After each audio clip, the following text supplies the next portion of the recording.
இயேசுவின் பரிசுத்த நாமத்திற்கு ஸ்தோத்திரம் உண்டாவதாக.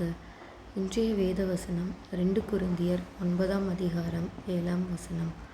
அவனவன் விசனமாயும் அல்ல கட்டாயமாயும் அல்ல, தன் மனதில் நியமித்தபடியே கொடுக்க கடவன்.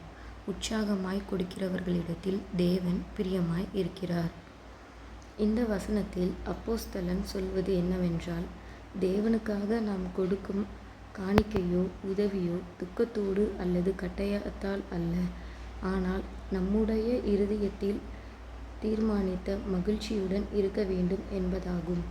தேவன் மனிதன் கொடுக்கும் தொகையை பார்க்கவில்லை, அதை கொடுக்கும் மனதை பார்க்கிறார். ஒருவர் மனமில்லாமல் கொடுக்க வேண்டியதுதான் என்று சொல்லி கொடுத்தால் அது ஆனந்தம் இல்லை. ஆனால் ஒருவர் மகிழ்ச்சியுடன் அன்போடு தேவனுக்காகவும் பிறருக்காகவும் கொடுத்தால் அந்த மனதை தேவன் மிகவும் விரும்புகிறார். ஆமீன்.